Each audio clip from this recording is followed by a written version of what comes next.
ये वो कहानी है जिसे दुनिया से लगभग छुपा लिया गया था। एक ऐसी सच्चाई जो अंटार्कटिका की जमी हुई बर्फ से भी ज्यादा ठंडी और खौफनाक है। जरा सोचिए, आप एक ऐसी जगह पर फंस गए हैं जहां मीलों तक सिर्फ मौत की सफेद चादर बिछी है, जहां मदद की कोई आवाज नहीं पहुंच सकती, जहां जिंदा रहने के लिए आपको वो करना पड़े जो शायद खुद शैतान भी करने से कांप जाए। ऐसे में आप कितने दिन जी सकते हैं? 1 दिन, 2 दिन, क्या आप 205 दिनों तक मौत से पंजा लड़ा सकते हैं? ये कहानी है 25 साल की एवेलिन रोज की, एक जिंदा दिल लड़की जो 7 दोस्तों के साथ एक रोमांचक सफर पर निकली थी, पर उस बर्फीले जोहन्नम से लौटी सिर्फ वो अकेली, और वो अपने साथ एक ऐसा राज लेकर लौटी जिसे सुनकर आज भी लोगों की रूह कांप जाती है। साल 2021, 15 नवंबर का वो दिन 7 दोस्तों के लिए जन्नत जैसा था। एवेलिन, लियम, क्लोई, बेन, माया, नोआ और उनका पायलट दोस्त जेक। उन्होंने दुनिया से छिपकर एक ऐसा सपना पूरा करने की ठानी थी जो खतरनाक था। अंटार्कटिका की सबसे रहस्यमयी जगह द फैंटम ग्लेशियर को अपनी आंखों से देखना, जहां की कहानियां सिर्फ किताबों में थी, जहां जानने की हिम्मत किसी ने नहीं की थी। उनका छोटा सा प्लेन द वॉन्डरर बादलों को चीरता हुआ उस सफेद मौत के ऊपर उड़ रहा था। नीचे बर्फ की चादर नहीं बल्कि एक दूसरा ग्रह बिछा हुआ लग रहा था। प्लेन के अंदर ठहाके गूंज रहे थे। वो अपनी बेखौफ जवानी का जश्न मना रहे थे। एवेलिन ने खिड़की से नीचे देखा और उसकी सांसें थम गईं। ऐसी खूबसूरती उसने कभी नहीं देखी थी। पर हर खूबसूरत चीज के पीछे एक बदसूरत साया छिपा होता है। वो इस बात से अनजान थे। आसमान में सूरज चमक रहा था, पर उस चमक में एक धोखा था, एक चेतावनी छिपी थी जिसे वो अपनी नादानी में समझ नहीं पाए। उन्हें नहीं पता था कि ये उड़ान उनकी जिंदगी की आखिरी उड़ान बनने वाली है। वो उस ग्लेशियर के जितने करीब जा रहे थे, मौत भी उतने ही करीब आ रही थी। वो इतिहास बनाने नहीं, इतिहास में दफन होने जा रहे थे। और फिर पलक झपकते ही जन्नत ने अपना असली चेहरा दिखा दिया। अचानक, जैसे आसमान फट गया हो, एक सफेद बवंडर ने उन्हें घेर लिया। ये तूफान नहीं था, ये एक भूखा सफेद राक्षस था जो उन्हें निगलने आया था। द वॉन्डरर एक पत्ते की तरह हवा में कांपने लगा। हर तरफ से टूटने की आवाजें आने लगी। प्लेन के अंदर का जश्न एक पल में मातम और चीखों में बदल गया। हर कोई अपनी सीट पर उछल रहा था। धातु के मुड़ने की कान फाड़ देने वाली आवाजें। जेक पागलों की तरह प्लेन को बचाने की कोशिश कर रहा था, पर उस दैत्य के आगे वो बेबस था।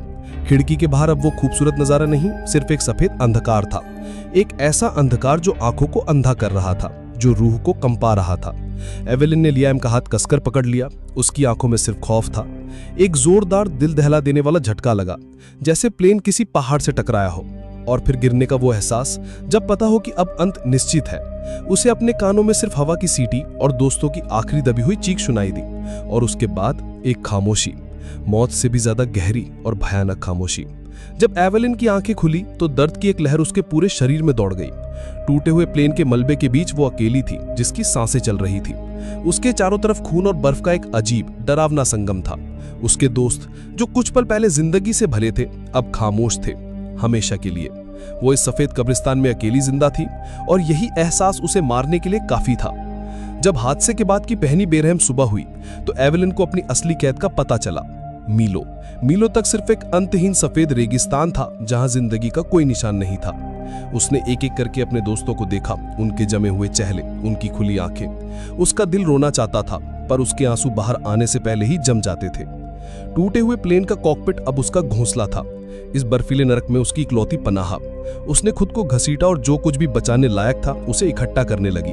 कुछ प्रोटीन बार, एक जख्मी फर्स्ट एड किट और कुछ फटे हुए कंबल। ये सामान कुछ दिनों के लिए था, पर उसकी कैद की कोई मियाद नहीं थी। हर आहट पर उसे लगता कि कोई उसे बचाने आया है, पर वो हवा का धोखा होता। रातें किसी डरावने सपने की तरह थी, जब तापमान शून्य से बहुत नीचे चला जाता। उसे अपने दोस्तों की आवाजें सुनाई देती, जैसे वो उससे कुछ कहना चाहते हो। ये उसकी बेबसी थी या पागलपन की शुरुआत, वो नहीं जानती थी। उसने प्लेन की टूटी दीवार पर पत्थर से पहली लकीर खींची, उसके पहले दिन की गवाह। वो जानती थी कि उसे कोई ढूंढने नहीं आएगा, क्योंकि किसी को पता ही नहीं था कि वो कहाँ है। ये लड़ाई अब सिर्फ ठंड और भूख से नहीं थी, ये लड़ाई थी उस उम्मीद को जिंदा रखने की जो मर चुकी थी। हर पल उसे लगता कि वो हार मान ले और इस सफेद शांति में सो जाए, पर उसके अंदर कोई था जो उसे मरने नहीं दे रहा था, जो उसे लड़ने पर मजबूर कर रहा था। ये उसके जीने की इच्छा थी जो हर पल मौत को चुनौती दे रही थी। दिन बीतते गए और एवेलिन के पेट की आग तेज होती गई। प्रोटीन बार कब के खत्म हो गए थे। अब उसका दुश्मन सिर्फ ठंड नहीं, भूख भी थी। उसने बर्फ खाकर खुद को बहलाया, पर खाली पेट में वो तेजाब का काम कर रही थी। उसका शरीर एक ढांचे में बदल रहा था, उसकी आंखों के नीचे गहरे गड्ढे बन गए थे और फिर उसकी नजर अपने दोस्तों के जमे हुए शरीरों पर पड़ी। उसके दिमाग में वो ख्याल आया जो इंसानियत का सबसे बड़ा पाप था, एक ऐसा ख्याल जिसने उसकी आत्मा को अंदर तक झकझोर कर रख दिया। क्या वो जिंदगी के लिए उस हद तक पार कर सकती थी जहां इंसान और जानवर में कोई फर्क नहीं रह जाता? कई दिनों तक उसके अंदर एक जंग चलती रही। एक तरफ उसकी इंसानियत थी, दूसरी तरफ उसका शरीर। वो रोती, चिल्लाती, खुद को कोसती, पर भूख का दर्द हर एहसास पर हावी हो रहा था।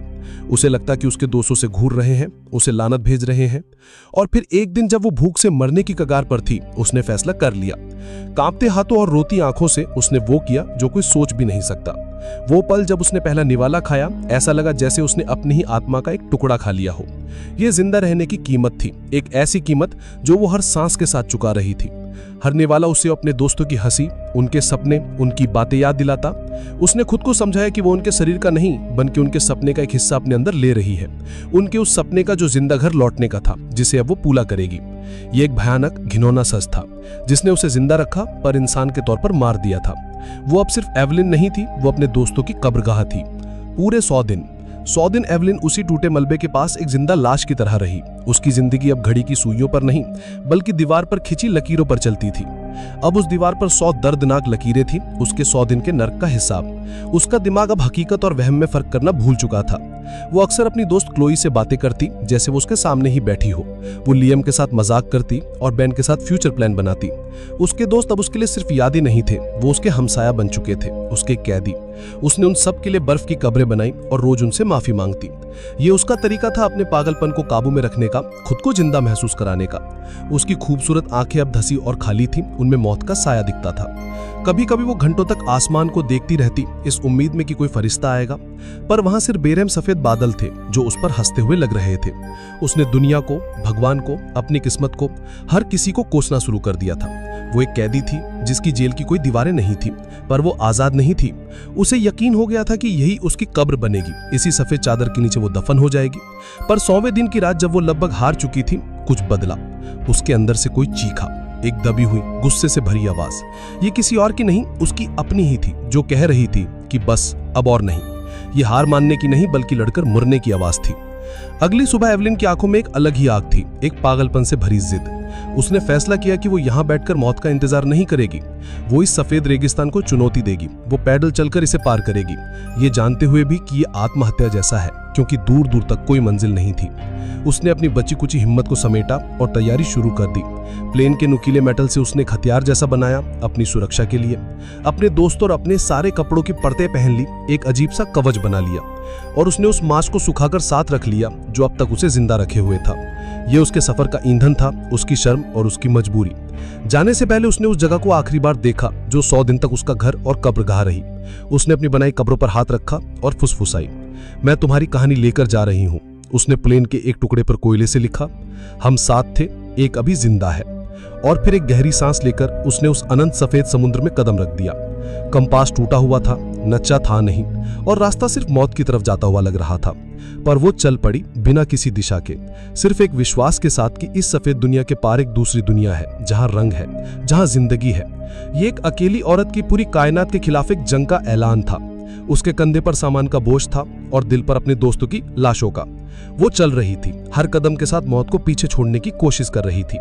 एवलिन का अंतहीन सफर शुरू हो गया था। बर्फ पर एक दर्दनाक मार्च।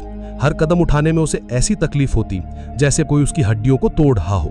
दिन में बर्फ की चमक उसकी आंखों को जला देती और रात की ठंड उसकी आत्मा को जमा देती। बर्फीली हवा चाबुक की तरह उसके चेहरे पर लगती। हर निशान एक नई कहानी कहता। अकेलेपन और पागलपन से बचने के लिए वो जोर जोर से बचपन की पोइते गाती। वो अपने दोस्तों के भूत से बातें करती, उनसे पूछती कि क्या वो सही रास्ते पर है। लियम का भूत उसे हिम्मत देता तो क्लोई का भूत उसे कोसता। कई बार वो बर्फ में गिरकर घंटों पड़ी रहती। उसका दिल कहता कि बस अब खत्म कर दो, पर फिर उसे अपनी माँ का मुस्कुराता हुआ चेहरा याद आता और वो फिर उठ खड़ी होती। अब समय उसके लिए कोई मायने नहीं रखता था। दिन और रात बस आते जाते थे। उसकी उंगलियां फ्रॉस्टबाइट से काली पड़ चुकी थी और पैरों में कोई हरकत नहीं थी। उसे अक्सर मतिभ्रम होता, कभी उसे दूर एक हरा भरा जंगल दिखता तो कभी एक शहर। ये इस बर्फीले रेगिस्तान का जाल था जो उम्मीद दिखाकर उसे तोड़ना चाहता था। वो जानती थी ये सब धोखा है, पर उसका दिल एक पल के लिए खुश हो जाता। एक दिन वो बर्फ की एक पतली परत पर चल रही थी और वो टूट गई। वो नीचे बर्फीले अंधारे पानी में जा गिरी। उसका शरीर एक पल में सुन्न हो गया। उसे लगा कि बस खेल खत्म। इस बर्फीले दैत्य ने उसे आखिरकार पकड़ ही लिया, पर अपनी आखिरी सांस लेने से पहले उसने अपनी पूरी ताकत से खुद को ऊपर धकेला। वो बाहर तो आ गई, पर अब वो मौत के और भी ज्यादा करीब थी। पूरी तरह से टूट चुकी एवेलिन अब अपनी हिम्मत हारने लगी थी। उसका शरीर अब सिर्फ एक बोझ था जिसे उसकी आत्मा घसीट रही थी। वो अब चल नहीं रही थी, वो बर्फ पर रेंग रही थी, अपनी आखिरी सांसों को गिनती हुई। उसने अपनी आंखें बंद कर ली इस दर्द को खत्म करने के लिए। तभी बहुत दूर, जहां आसमान और जमीन मिल रहे थे, उसे एक रोशनी दिखी। एक छोटी सी टिमटिमाती हुई रोशनी जो किसी तारे की तरह नहीं थी। पहले उसे लगा कि यह भी एक और धोखा है, मौत से पहले का आखिरी खूबसूरत वहम। उसने अपनी जमी हुई पलकों को ओढ़ा और फिर से देखा। रोशनी अभी भी वहीं थी। ये इंसानी हाथों की बनाई हुई रोशनी थी, एक बल्ब की, एक उम्मीद की। उस एक टिमटिमाहट ने एवेलिन के मरे दब शरीर में बिजली दौड़ा दी। दोस्तों, अगर एवेलिन की इस पागलपन और जिद की कहानी आपकी सांसें रोक रही है, तो एक पल निकालकर इस वीडियो को लाइक और चैनल को सब्सक्राइब करें, ताकि मैं आपके लिए ऐसी ही रोंगटे खड़े कर देने वाली कहानियां लाता रहूं। अब एवेलिन के पास जीने का एक मकसद था, एक मंजिल थी। उसे उस रोशनी तक पहुंचना था, चाहे उसकी जान ही क्यों न चली जाए। उसने अपनी वो ताकत इस्तेमाल की जिसके बारे में उसे खुद नहीं पता था कि वो उसके अंदर है। हर इंच घिसटना एक पहाड़ चढ़ने जैसा था, पर अब उसकी आंखों में मंजिल थी। वो जानती थी कि फासला बहुत ज्यादा है और शायद वो वहां तक कभी न पहुंचे, पर कई महीनों बाद किसी इंसानी चीज का निशान देखना उसे एक नई जिंदगी दे गया। वो रो रही थी, पर ये आंसू अब बेबसी के नहीं, बल्कि एक आखिरी लड़ाई के थे।